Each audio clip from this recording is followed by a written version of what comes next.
భవన నిర్మాణ రంగాల కార్మికుల సంఘం ఆధ్వర్యంలో కలెక్టరేట్ ఎదుట ధర్నా. జనగామ జిల్లా కేంద్రంలో బిఎన్ఆర్ కేఎస్ రాష్ట్ర అధ్యక్షుడు కామల్ల ఐలన్న పిలుపు మేరకు కార్మికుల హక్కుల సాధనకై ఈరోజు రాష్ట్ర వ్యాప్తంగా చలో కలెక్టరేట్ కార్యక్రమం చేపట్టారు. ఇందులో భాగంగా స్థానిక ఆర్ఎన్బి గెస్ట్ హౌస్ నుండి కలెక్టరేట్ వరకు మనకు బైక్ ర్యాలీ నిర్వహించారు.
నాయకత్వంలో ఈరోజు ఈ కార్మికుల బైక్ ర్యాలీతో వస్తున్నామంటే దానికి కారణము అన్ని జిల్లాలలో రాష్ట్ర వ్యాప్తంగా అన్ని జిల్లాలలో ఒకే రోజు కలెక్టర్ గారికి వినతి పత్రం అందించడం జరుగుతుంది. కార్మికుల డిమాండ్స్ పైన మేము గత ప్రభుత్వంతో ఎన్నోసార్లు కొట్లాడినాము, ధర్నాలు చేసినాము, నిరాహార దీక్షలు చేసినాము, కలెక్టర్ గారికి వినతి పత్రాలు ఎన్నోసార్లు ఇచ్చేసినాము. అయినప్పటికీ మా మీద దయదలచిన కార్మికులను చిన్నచూపు చూస్తున్నారు.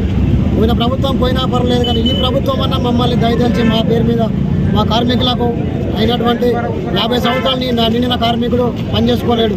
కాబట్టి దయచేసి కార్మికునికి 5,000 రూపాయలు పింఛన్ ఇవ్వాల్సిందిగా మేము కోరుకుంటున్నాను. మరియు భవన నిర్మాణ కార్మికులు ఎన్నో బిల్డింగ్లు, అందాల బిల్డింగ్లు, కలెక్టర్ ఆఫీసులు కానీ మా భవన నిర్మాణ కార్మికులకు కడుతున్నారు. అయినప్పటికీ భవన కార్మికునికి సొంత గూడు కూడా లేకుండా ఉండింది. కాబట్టి పక్కా ఇల్లు, ప్రతి ఒక్క కార్మికునికి పక్కా ఇల్లు కట్టించాల్సిందిగా మేము గవర్నమెంట్ కోరుకుంటున్నాము. ఈ బైక్ ర్యాలీతో ఇప్పటికైనా మమ్మల్ని గుర్తించి మా కార్మికుల సమస్యలు పరిష్కరించాలని చెప్పి కోరుకుంటూ జై కార్మిక. మేము ధర్నా చేయడానికి కారణము, రాష్ట్ర వ్యాప్తంగా చేయడానికి కారణం ఏమంటే మా భవన నిర్మాణ కార్మికులకు 50 సంవత్సరాలు నిండిన వెంటనే 5,000 రూపాయలు పింఛన్ సౌకర్యం ఇప్పించాలి. అదేవిధంగా కార్మికులకు ఈఎస్ఐ హాస్పిటల్ సౌకర్యం ఇప్పించాలి. అదేవిధంగా మాకు పక్కా ఇల్లు కూడా కట్టించే విధంగా ఉండాలి. మాకు కార్మికులకు 1,00,000 బైకులు ఇస్తానని గత ప్రభుత్వం చెప్పింది. కాబట్టి ఇప్పుడు ఉన్న ప్రభుత్వం కూడా ఈ డిమాండ్ను వాళ్ళు స్వీకరించి ఇప్పటి ప్రభుత్వము మాకు కొనువేరేగా చూడాలని 10 లక్షల బైకులు ఇప్పించే విధంగా చూడాలని మేము డిమాండ్ చేస్తూ ఉన్నాము. అదేవిధంగా సాధారణ మరణము మాకు 1,30,000 వచ్చేది ఉండే, ఇప్పుడు 6 లక్షల రూపాయలు మేము డిమాండ్ చేస్తూ ఉన్నాము.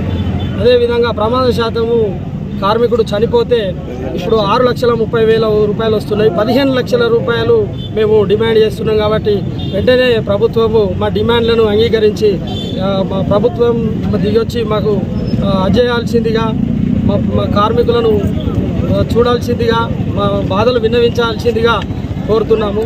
కాబట్టి మా రాష్ట్ర కమిటీ కామల్ల ఐలన్న గారి ఆధ్వర్యంలో అన్ని జిల్లాల్లో ఈ ప్రోగ్రాం జరుగుతుంది. కాబట్టి ఇకనైనా కానీ ప్రభుత్వము మమ్మల్ని చిన్నచూపు చూస్తే అసెంబ్లీ ముట్టడి చేయడానికి కూడా వెనకాడమని ఈ సందర్భంగా ప్రభుత్వాన్ని డిమాండ్ చేస్తాం.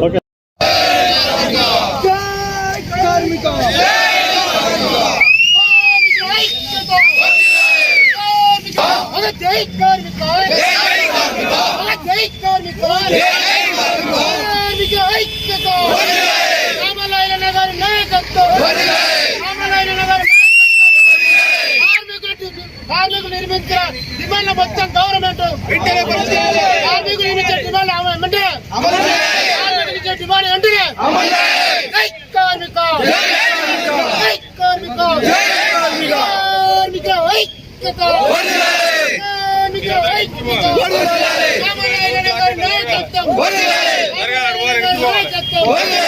ఐక్యత